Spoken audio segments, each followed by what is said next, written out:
বিবেচনা করে আমরা দেখলাম এবং সমস্ত এভিডেন্স আমরা পেরিউজ করে দেখলাম যে তাদের এগেনস্টে এই মামলায় সাজা রাখার মতো কোনো এভিডেন্স তাদের নাই, কাজেই দে ওয়ার অ্যাকুইটেড। কোর্টের অবজারভেশন তো আমরা পূর্ণাঙ্গ রায় না পেলে আমরা পারবো না বা বলা যাবে না। আজকে যেটা না তদন্ত সম্বন্ধে এই মামলার সঠিক তদন্ত হয় নাই, মানে সঠিক তদন্ত হয় না, এটা একেবারে দৃশ্যমান, apparent from the face of the record as because যে এগুলো কোত্থেকে আসলো, কারা আনলো এবং কোথায় যাবে সে সম্বন্ধে কোনো কিছুই নেই। আর এখন এই অবিশ্বাস যাতে মানুষের দূর হয়ে যায় তার জন্য আমাদের আগামী দিনে কাজ করতে হবে।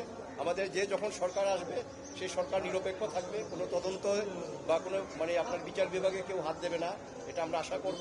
এবং যদি প্রপার তদন্ত না হয়, সঠিক তদন্ত যদি না হয়, আপনার ক্রেডিবল এভিডেন্স যদি কালেক্ট করতে না পারে, তাহলে আলটিমেটলি তো বিচার একটা কোর্টে রায় হতে পারে কিন্তু আলটিমেটলি থাকবে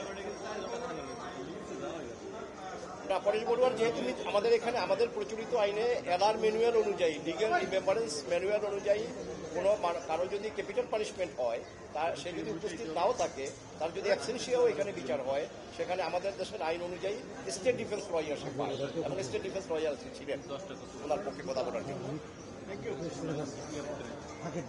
অর্ডার হলো আপনার 4 জন খালাস অ্যাকুইটাল, 4 জন খালাস নাম হলো আপনার লুৎফুজ্জামান বাবু সাহেব, রাজ্জাকুল হায়দার, মেজর জেনারেল রাজ্জাকুল হায়দার, মহসিনুদ্দিন তালুকদার এবং এনামুল হক, এই 4 জনকে খালাস দিয়েছে।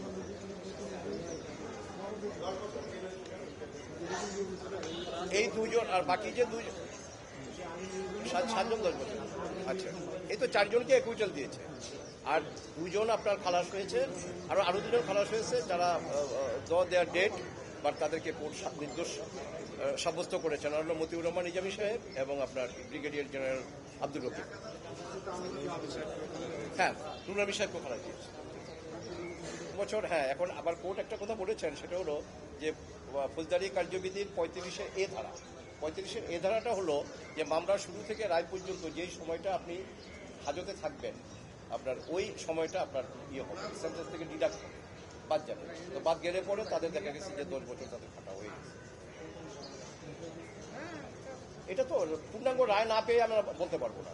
তবে যেটা কোর্ট যেটা বলেছেন সেটা তদন্তে গাফিলতি ছিল এবং যথাযথ এভিডেন্স ছিল না।